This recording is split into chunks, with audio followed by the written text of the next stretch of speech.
Alors, cette expression, donc ce qui est le pilier commun pour tous les juristes. Donc il faut la formulation. Comme on l'a dit hier, on a dit que tous les contrats sont formalisés. Mais formalisé ne veut pas dire écrit. Et là, c'est important de se rappeler du dernier point que j'ai évoqué dans les caractéristiques islamiques d'un contrat, qu'il y a avant tout la conscience intime avec Dieu, qui engage. C'est important. Donc revenons maintenant, ça peut passer par la parole. Et c'est le moyen universel pris en compte par la charia. La charia ne voit pas tout le monde qui sait lire et écrire. La charia, dans ses lois, dans ses règles, prend en considération l'universalité de ce qui est, j'allais dire, le plus partagé par les humains. C'est l'échange oral. C'est un pilier du contrat oral ? Non. Je dis ça. L'expression, la formulation peut passer par la parole. Comme tous les jours. Très bien. Marché, on achète Non, mais en classant la parole en premier lieu, premier degré, il faut comprendre la philosophie du droit. C'est que la parole est le premier véhicule de ces formulations et que la parole, ce n'est pas un jeu en islam. Et à elle seule, elle peut suffire. Mais c'est la principale. C'est pas qu'elle suffit seulement. Principale et elle suffit. Bien sûr. Ça engage. Ça sort, ça engage. Alors pour la majorité des savants, au-delà des Hanafis, les Hanafites, on a dit il faut deux parties pour le contrat. La majorité, ça veut dire s'il est seul, ça l'engage. Tout d'abord avec Dieu, comme on a dit. Il dit, je donne cette voiture à tel. Il l'a décidé, il s'est engagé. Vous comprenez ça? S'il y a acceptation, il n'y a plus de retour. Mais non, l'acceptation, ça c'est chez les Hanafites. Comme on a parlé hier dans Tabarru'at qu'il faut la main mise pour que ça devienne sans retour. C'est vrai parmi les distinctions entre le Mu'awadat et Tabarru'at. Rappelez-vous. Donc, si la personne s'engage, on n'attend pas que l'autre accepte. Et chez la majorité, c'est bon, c'est un engagement, Dieu le sait. Sois cohérent avec toi-même. Et cette parole, ce n'est pas un jeu. C'est clair? Elle n'est pas nécessaire. Comment? Elle n'est pas indispensable. Oui, très bien. J'ai commencé par ce. Et pourquoi on l'évoque le premier? Comme j'ai dit, pour son universalité, pour montrer son importance, et que c'est le mode principal, premier, qui est utilisé dans les contrats. Donc, pas comme on pense aujourd'hui dans notre réalité, c'est que les gens, pour eux, la parole, c'est que de la parole. On parlait.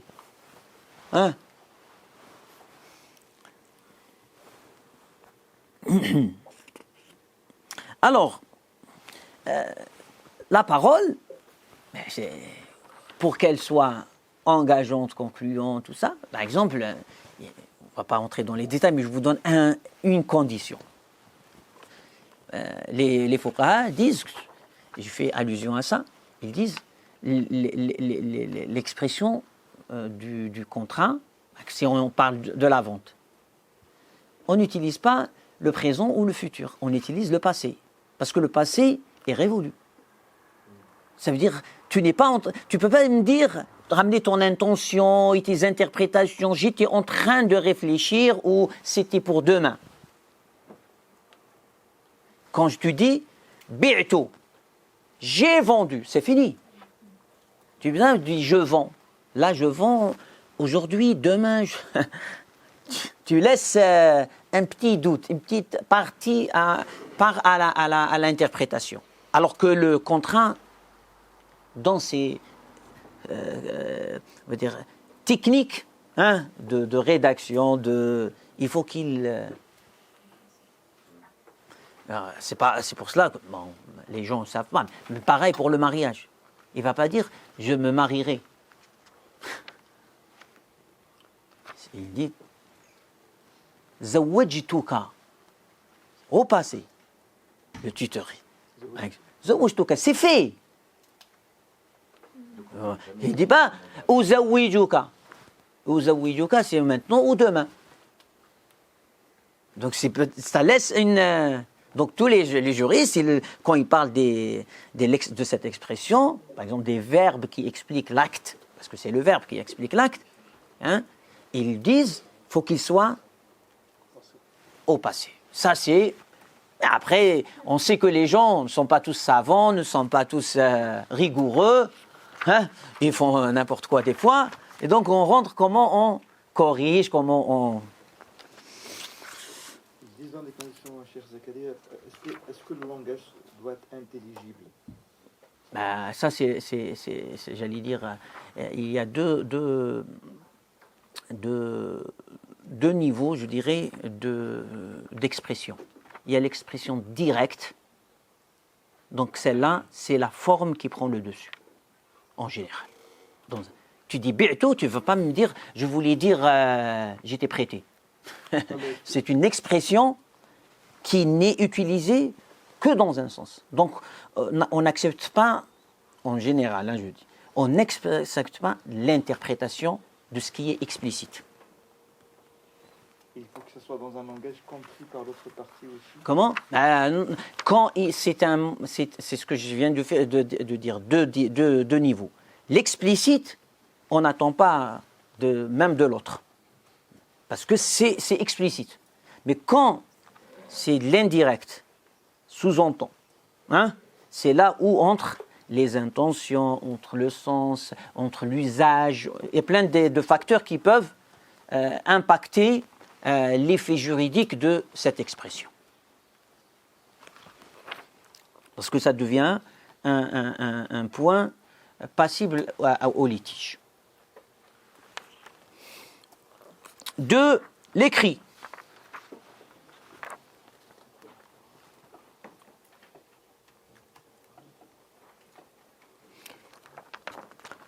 Et là aussi, il produit les mêmes effets. C'est un autre mode de formuler, d'exprimer les volontés et les engagements. N'importe quel contrat, l'écrit. Il dit SMS, allez, je te marie ma fille. Vous imaginez, il l'écrit. L'autre, il répond de l'autre côté, 100 km, 200 km, j'ai accepté. Mais c'est un engagement. Ça y est, le contrat de mariage est fait. Les témoins, la dot, tout ça, c'est autre chose. Mais cette expression, elle a conclu le contrat. Et ça engendre des conséquences chez Dieu et chez les humains musulmans. Comprenez maintenant que c'est du sérieux. Donc les contrats peuvent être établis à distance. Il n'y a aucun problème. Donc comme aujourd'hui, un mariage à distance. Mais aucun problème. Okay. Mais c'est pas d'aujourd'hui, mais de tout le temps.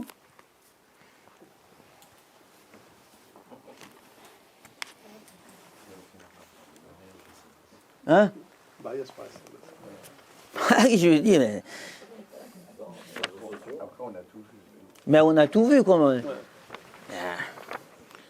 Non, mais il faut être conscient de ce qu'on dit, de ce qu'on fait, de ce qu'on... Quel que soit le mode... Mais c'est... Il a écrit SMS, Facebook, machin. L'intention.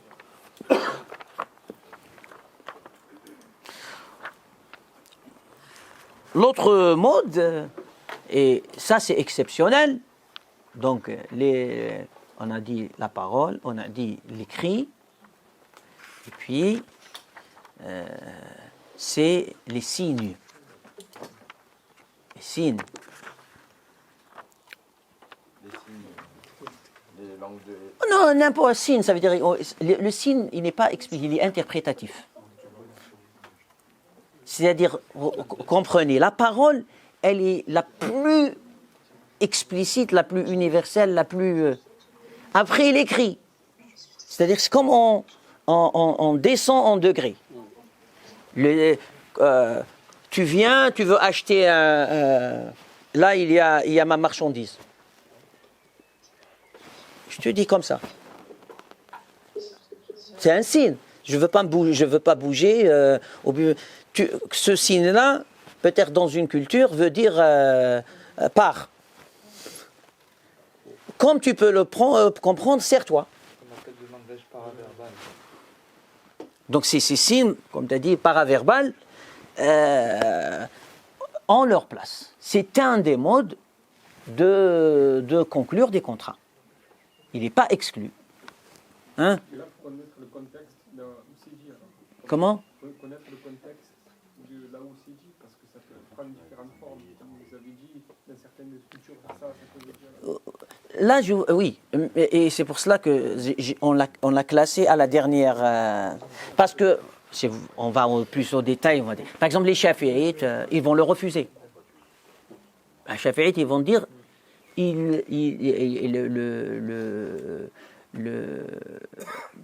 ou c'est la parole, ou c'est l'écrit.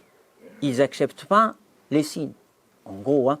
Par exemple, si on était des Shafi'ites rigoureux, hein, tu viens, les prix sont affichés,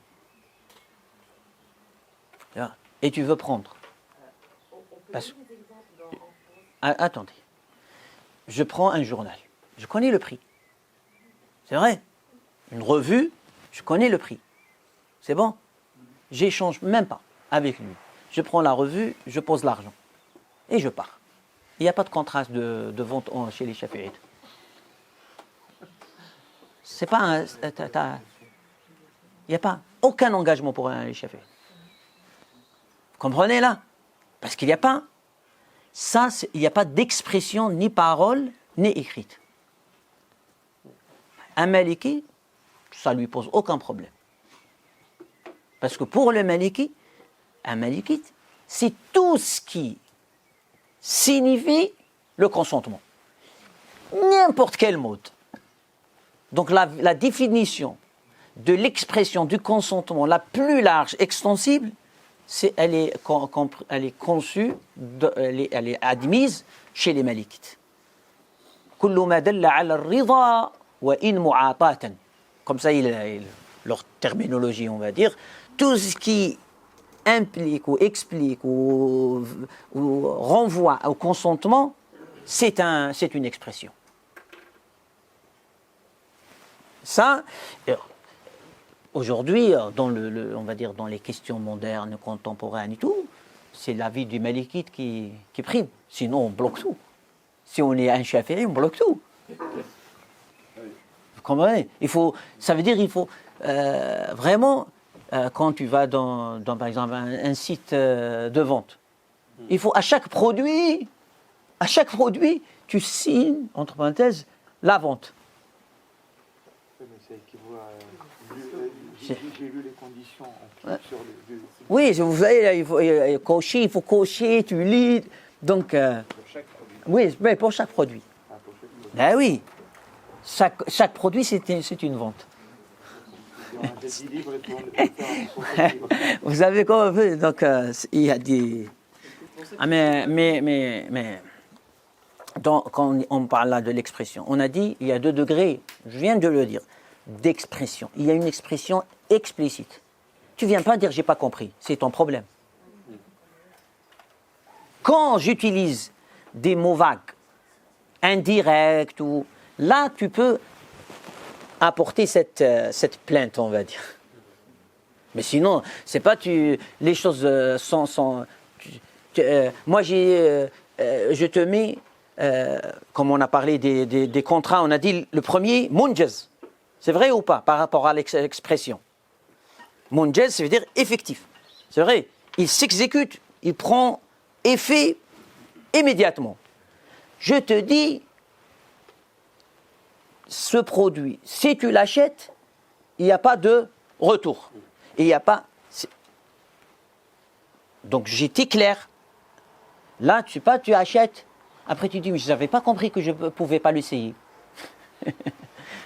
Ah ben, je t'ai dit, tu n'as pas à me le... Va essayer d'autres. Chez moi, tu essayes rien. Comprenez? Donc là, c'était explicite. Par exemple, là, je donne des... pour rapprocher les... on va dire les pratiques.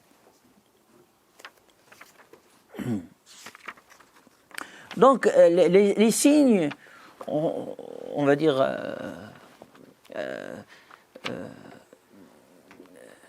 ce qui est souvent évoqué chez les juristes, c'est que, où ils rejoignent un peu les chafi'ites, c'est où il y a aussi un débat, c'est que le signe ne doit pas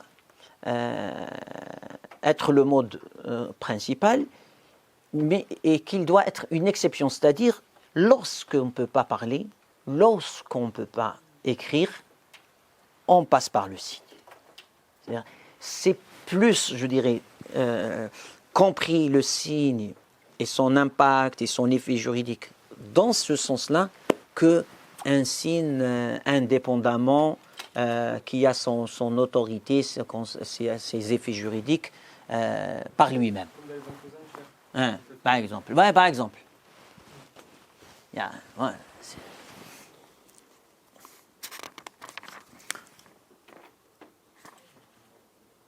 par exemple, les Hanafites, par exemple, un muet, il n'arrive pas à s'exprimer, tu vois, donc là, il fait des signes. Mais s'il n'est pas muet, ils disent non, ils n'acceptent pas le signe. Ils disent là, il faut qu'il parle. Il pouvait parler, rien ne l'empêche de parler, il faut qu'il passe par le mode le plus explicite, le plus sûr. Donc, la considération des signes est plutôt, on va dire, considérée comme une exception que comme un mode normal, naturel d'échange. Ah, ça, sincèrement, ça m'étonne cette question, mais tu connais des signes... La consommation hors mariage. Hein? La consommation hors mariage. Oui. Est-ce que on peut dire que c'est un signe? C'est un signe de consentement? Est-ce qu'on peut dire que dans ce cas-là... Ah, mais ça, c'est pas un signe haram? Non, la consommation hors mariage. Ah. Donc, est-ce qu'on peut dire que c'est un signe pour les maléfites? Donc, il y a un consentement, et donc ils sont mariés? Non. Mais où sont les autres règles? Bah, tu prends pas une seule règle, mais il ne peut pas se marier avec cette... où il a la parole de Dieu, tout on va dire, les conditions, il faut que toutes les conditions, s'il manque, ou tous les piliers, toutes les conditions soient réunies pour qu'un contrat prend effet. Bah, imaginons, il a fait tout, mais ils se sont mis d'accord d'annuler qu'il n'y a pas de dot. Mais c'est un mariage haram. Au-delà des signes, ils ont bien explicité, mais ils sont... On ne veut pas de ce... Ah non. Ou bien, il n'y a pas de témoin. On fait ça en... Ça passe pas. C'est du haram. Vous comprenez? Il y a un ensemble de critères, de conditions, il faut que tout soit réuni. Là, en détail, c'est tout. On parle de Sera, mais Sera ne fait pas tout. Mais on l'a dit, le frère, il avait déjà... il a déjà, on a dit cet exemple-là. Par exemple, arrêter un taxi, monter direct, plein de... J'ai dit, aujourd'hui... La définition de Sera des Malikites, c'est elle qui prend le dessus. Il y a par exemple des bananes suspendues comme ça. Il vient, il coupe, il pèse. Ou ils sont là, il prend, il les pèse, et il paye, il part. Bon, bien distributeur. C'est ça. Tout ça, pour les Malikites, ça passe. Chafi'ites, ça passe pas. Tu vas chercher la caissière et tu lui dis j'achète ça. Mais en pratique, dans les pays chafi'ites, c'est le distributeur. Hein? En pratique, connaître, c'est-à-dire, ça, c'est pour cela que certains, je fais une parenthèse, qui ne connaissent pas vraiment le droit classique et qui ne sont pas réalistes, qui te disent je suis malikite, je suis shafi'ite, je suis hanafite et tout ça. Si tu n'as rien étudié, parce que si tu es étudié, tu veux être rigoureux, tu ne vivras plus d'aujourd'hui. Ou bien tu trahis des réalités qui ont changé, le contexte, les modes de faire les... Donc, quand on dit les Shafi'i ou les Hanafi ou les Hanbali, c'est par rapport aux grandes théories, pas aux applications de ces théories. Ces applications, même au sein de l'école même, tu peux trouver des avis. Et c'est là où il est intéressant de lire, on va dire, le droit classique dans ses détails.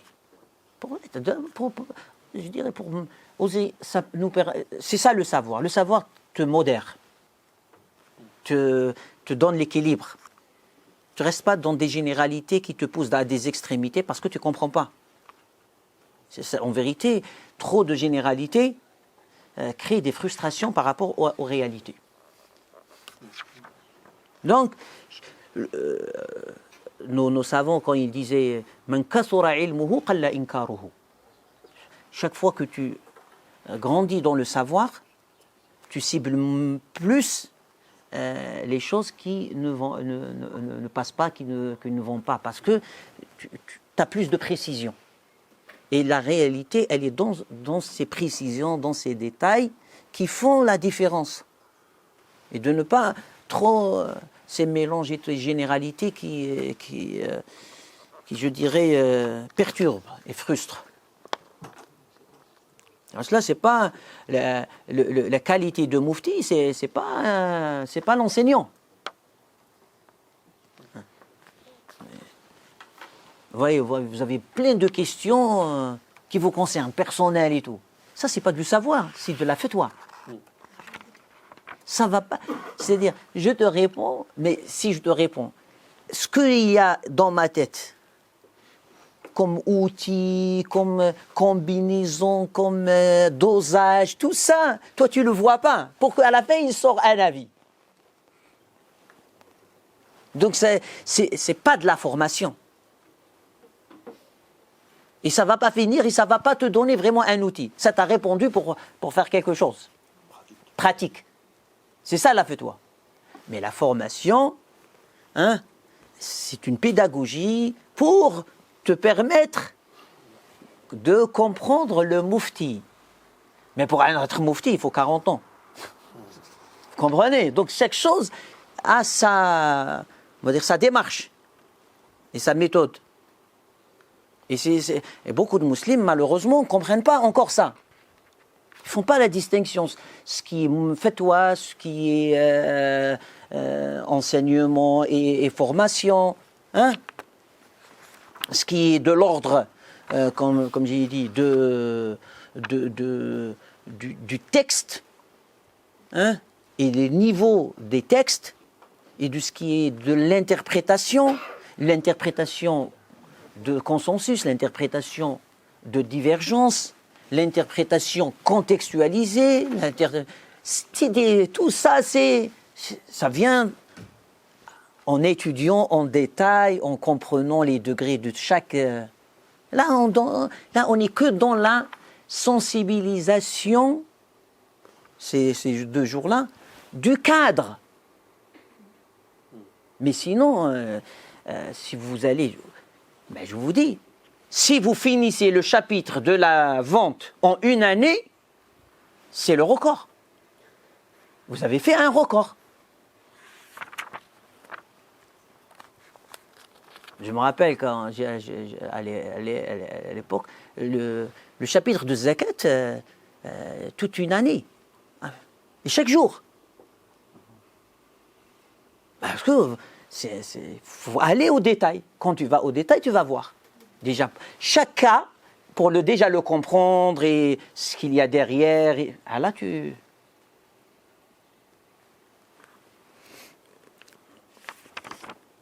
Bon. C'est une parenthèse, pardon.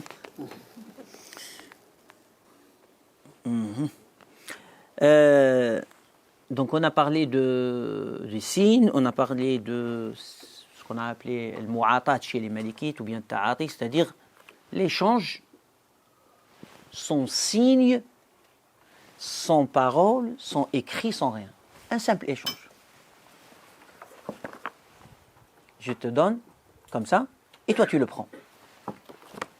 On n'a rien dit, on n'a rien... C'est bon? Donc, est-ce que c'est... Ouais. Pour les malikites, comme on l'a dit, ça passe. C'est plus... Explicitement, c'est les malikites qui l'acceptent de façon... C'est-à-dire, unanime chez les malikites, ça pose aucun problème. Les hanafites, il y a des discussions. Les chafiites sont formels, comme je l'ai dit. Hein? Autre mode, le silence. Est-ce qu'il engage? Par exemple, le hadith du mariage, vous connaissez. Soi-disant, elle est timide, mais ça c'était avant.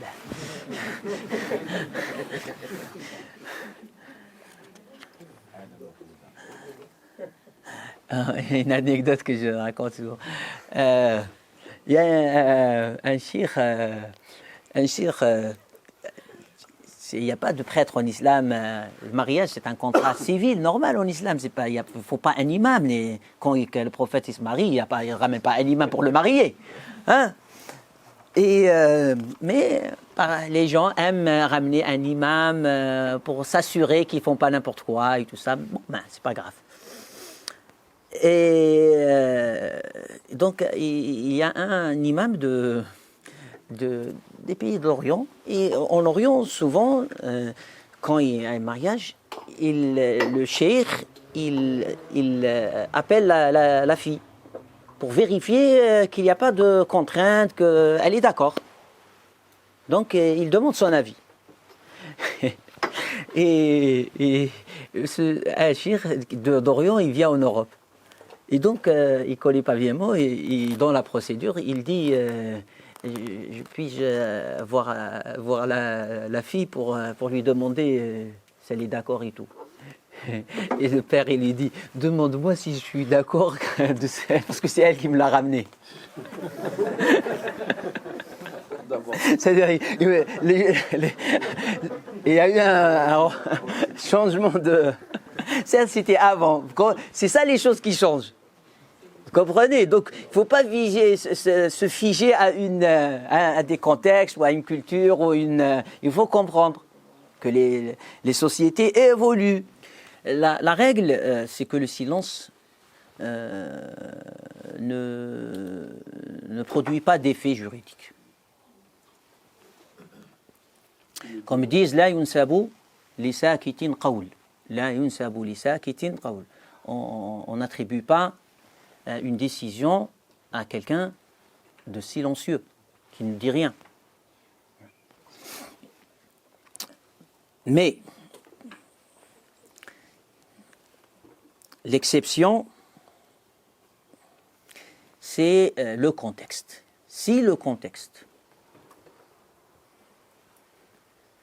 montre que le silence n'est pas un refus, mais pour autre raison, comme on a dit par exemple, c'est la honte qu'elle se prononce, donc il ne porte pas atteinte au consentement. Et donc, le contrat est conclu. C'est pour cela que là, la généralité, comme j'ai dit, pourquoi j'ai évoqué la généralité? Parce que c'est ça la généralité qu'on ne veut pas attribuer à quelqu'un qui ne dit rien. Mais il y a des contextes où il dit, il ne parle pas, ou il ne s'exprime pas, ou comme ça. Ce n'est pas parce qu'il est contre, parce qu'il est occupé par autre chose, parce qu'il y a une autre raison.